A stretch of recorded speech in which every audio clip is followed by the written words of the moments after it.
नमस्कार दोस्तों, बहुत बहुत स्वागत है आपका इंडिया नाउ में और मैं हूं संदीप पाल। लोकसभा चुनाव से पहले सपा और कांग्रेस में सीटों को लेकर अभी भी मंथन का दौर जारी है, कन्फ्यूज़न का दौर जारी है, सस्पेंस का दौर जारी है। मतलब हर वो अटकलबाजी जारी है जिसको लेकर लोगों में संशय बना हुआ है कि क्या इन दोनों पार्टियों के बड़े नेता चुनावी मैदान में उतरेंगे। हालांकि सपा की तरफ से अखिलेश यादव ने ये काफ़ी हद तक स्पष्ट कर दिया है कि वो कन्नौज की लोकसभा सीट से दांव खेलेंगे, चुनावी मैदान में उतरेंगे। दरअसल अब तक अटकलें लगाई जा रही थी कि शायद इस बार अखिलेश यादव लोकसभा का चुनाव ना लड़ें और बैकफुट से अपनी पार्टी को जिताने का काम करें। जो रणनीति का अहम हिस्सा होंगे, अखिलेश यादव की रणनीति पर पार्टी काम करेगी। लेकिन अब बताया जा रहा है कि कन्नौज से अखिलेश यादव भी चुनाव लड़ेंगे। दरअसल इत्र नगरी कन्नौज में हाल ही में अखिलेश यादव पहुंचे थे।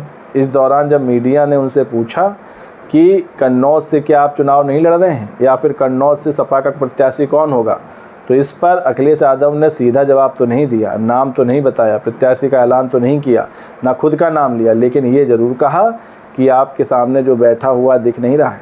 मतलब उनके सामने जो बैठा हुआ है खुद वो कन्नौज से चुनाव लड़ेंगे। तो अब काफ़ी हद तक ये साफ़ हो गया है कि कन्नौज लोकसभा सीट से अखिलेश यादव चुनावी मैदान में होंगे और वो चुनाव लड़ेंगे।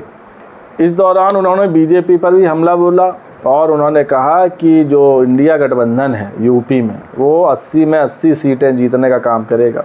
बहुत बड़ी बात कह दी, बहुत बड़ा दावा कर दिया कि इंडिया अलायंस 80 में 80 सीट जीतेगी, बीजेपी का पत्ता साफ हो जाएगा और 80 की 80 सीटों पर हार का सामना करना पड़ेगा एनडीए को। ये अखिलेश यादव ने दावा किया है, बहुत बड़ा दावा। अब कितना ये दावा सच साबित होगा, कितना हकीकत में सामने आएगा, कितना ज़मीनी स्तर पर सामने आएगा, ये तो वक्त बताएगा। 4 जून की तारीख बताएगी।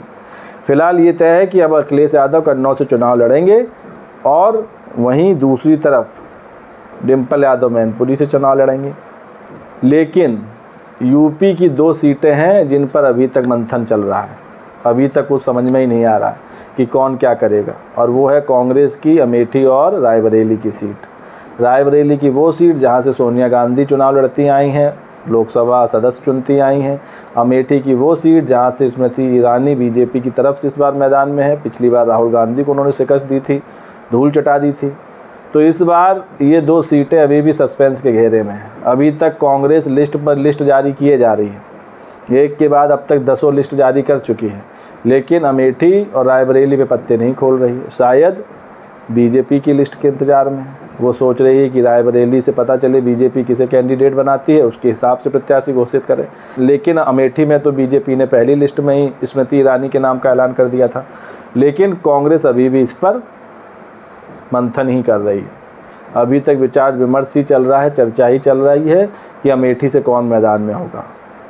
आखिर ऐसी क्या वजह है कि इस सीट पर अभी तक प्रत्याशियों के नाम का ऐलान ही नहीं हो पा रहा है। अगर राहुल गांधी को ही लड़ना है तो ऐलान हो जाए, राहुल गांधी अमेठी से प्रत्याशी होंगे, इसमें डर कैसा। हार होगी तो हार होगी, जीतेंगे तो बढ़िया है।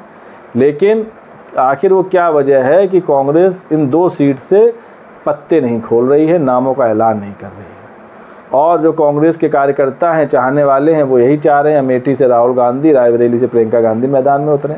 लेकिन लग रहा है इस बार कांग्रेस की रणनीति कुछ अलग होगी, कुछ डिफरेंट होगी। ये दोनों सीटें गांधी परिवार की सीटें हैं। तो क्या गांधी परिवार की इन 2 सीटों पर इस बार गांधी परिवार से कोई अलग सदस्य प्रत्याशी बनाया जाएगा? क्या किसी नए चेहरे पर दांव खेला जाएगा या फिर देर सवेर राहुल गांधी और प्रियंका गांधी ही इस सीट से प्रत्याशी के तौर पर चुनाव लड़ेंगे? ये देखने वाली बात होगी। लेकिन जितना डिले कांग्रेस कर रही है इन 2 सीटों पर, जितना इंतज़ार करा रही है कांग्रेस समर्थकों को, वो सही नहीं।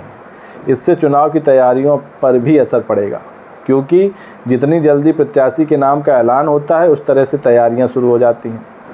फिर चाहे वो चुनावी रैली हो, जनसभाओं की रैली हो, जनसंपर्क अभियान हो, कुछ भी कहें, तो ये कांग्रेस अपने लिए ही मुश्किल खड़ी कर रही है जितनी देरी वो इन प्रत्याशियों के नाम के ऐलान का कर रही है। अगर भाई राहुल और प्रियंका को ही खड़ा होना है तो कोई बात नहीं, लेकिन अगर कोई नया प्रत्याशी इन दोनों सीटों पर उतारा गया तो उसके लिए ज़रूर मुश्किल भरा वक्त होगा। क्योंकि तैयारियों के लिए उसको उतना वक्त नहीं मिलेगा जितना अगर नामों के ऐलान के बाद मिल जाता। तो जो 3 हाई प्रोफाइल सीटें थी यूपी की, अमेठी, रायबरेली और कन्नौज, तो कन्नौज से तो सपा अध्यक्ष अखिलेश यादव ने लगभग साफ कर दिया कि वो चुनाव लड़ेंगे, लेकिन अमेठी रायबरेली पर अभी भी प्रश्नवाचक चिन्ह लगा हुआ है, क्वेश्चन मार्क लगा हुआ है कि अमेठी और रायबरेली से आखिर कौन। तो दोस्तों आपको क्या लगता है, अमेठी और रायबरेली से कांग्रेस किसको प्रत्याशी बनाएगी? क्या राहुल गांधी और प्रियंका गांधी ही प्रत्याशी होंगे? आपकी क्या राय है कमेंट्स करके बताएं। वीडियो पसंद आया हो तो चैनल को लाइक, शेयर और सब्सक्राइब करना ना भूलें।